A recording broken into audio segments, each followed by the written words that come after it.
Ah, on aura tout vu aujourd'hui, le Copernic de Drummondville.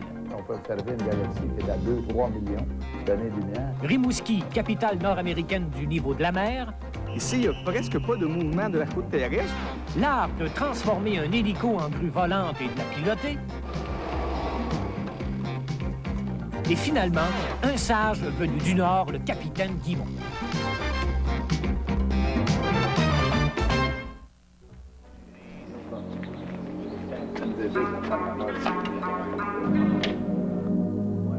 Bon. Attention à ta tête. Pourquoi le Sagittaire, tout d'abord? Je suis né sur le signe du Sagittaire. Il a l'allure de ceux qui fréquentent les étoiles. Son nom, Réal Manceau. Dans la cour arrière de son domicile à Drummondville, il a aménagé son propre observatoire, l'Observatoire du Sagittaire. Les astronomes amateurs du Québec et d'ailleurs l'appellent le Copernic de Drummondville.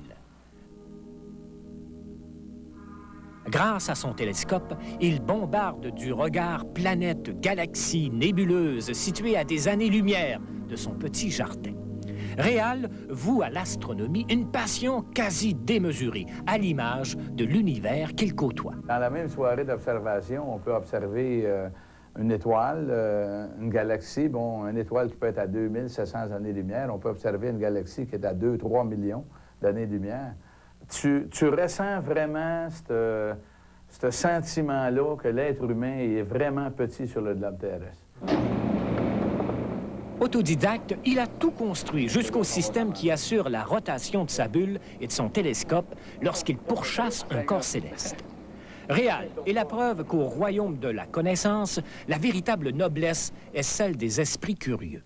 Quand le soleil se lève à l'est, bon, le soleil tourne, bon, on voit monter le soleil qui monte au zénith, qui tourne comme ça. À ce moment-là, c'est que le télescope permet de suivre tous les mouvements là,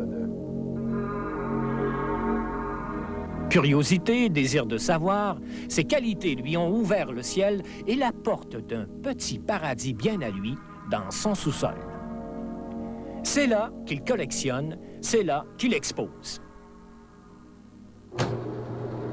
Mais c'est surtout là qu'il construit des instruments astronomiques qui lui ont valu une réputation internationale. À force de fouiller dans des grimoires anciens qu'il a dénichés un peu partout et qu'il conserve jalousement, le Copernic de Drummondville a réalisé des cadrans solaires, des astrolabes, enfin des objets utilisés à une époque où l'idée à la mode plaçait la Terre au centre de l'univers. Mais de toutes ces réalisations, cette drôle de sphère constitue certes le joyau. C'est ce qu'on appelle une sphère armillaire. Elle représente les deux systèmes du monde sur lesquels les astronomes se disputaient au 17e siècle. Ça, M. Manceau, c'est le joyau de la collection, si on veut. On appelle ça, là, je vais me tromper, un armillaire. C'est bien ça, vous avez le terme exact. Ça ressemble à un globe terrestre. Ça ressemble à un globe terrestre, mais en fait, c'est une sphère qui est construite d'une multitude de cercles qui ressemblent à des bracelets. C'est pour ça qu'on donne le nom de sphère armillaire. Mais à quoi ça sert, ça? Bon, ce que ça représente tous les mouvements du système solaire, c'est-à-dire les mouvements de planètes autour du Soleil. OK, mais ça fonctionne comment? Bon, ça fonctionne qu'il y a deux systèmes dans la sphère. Le premier système, on a la Terre qui est au centre, système de Ptolémée. Là, le soleil va se couper, l'horizon mort. Bon, en résumé, le Ptolémée en question croyait que la Terre était le centre de l'univers, tandis que Copernic, plus malin, estimait que la Terre et les planètes tournaient autour du Soleil. Alors, cette sphère représente les deux courants de pensée qui prévalaient au 17e siècle. On lui a déjà offert 35 000 $ pour cet objet qui lui a demandé bien des efforts. Ça vous a pris combien de temps faire ça? Oh, c'est un travail réparti sur 1 an et demi de travail, 400 heures de travail. J'ai eu des offres assez élevées pour cet instrument, mais le problème, c'est que je n'en fais pas souvent. J'ai pas envie tellement de la vendre. L'astronome amateur n'est pas nécessairement quelqu'un qui fabrique des instruments pour vendre, c'est plutôt pour son amour de l'astronomie. En fait, Réal est né sous une bonne étoile. À quelque part dans le ciel, une fée guide ses moindres gestes. Même si humblement il s'en défend, tout ce qu'il touche se transforme en réussite. Par exemple, il a fabriqué une réplique du premier télescope à réflexion d'Isaac Newton. Ses œuvres ont été exposées dans des musées, ses murs sont tapissés de prix que des astronomes américains lui ont décernés. Mais quel est le secret de Réal Manceau? Tous les instruments que je fabrique, que je répare, que j'entretiens, c'est toujours par amour. Comme je dis, je ne le fais pas dans un instinct professionnel. Je n'ai pas la formation professionnelle, mais je le fais par amour, par plaisir. Le soir venu, le Copernic de Drummondville, dans sa capsule de fibre de verre, part en voyage. Il parcourt des millions de kilomètres à travers l'insondable profondeur de l'univers.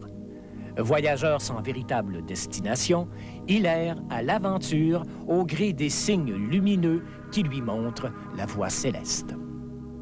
Quand on pense aux millions d'étoiles, aux milliards d'étoiles dans la galaxie, puis quand on dit qu'il y a des millions de galaxies qui entourent notre galaxie, tu te sens plus petit, plus seul dans cet univers-là.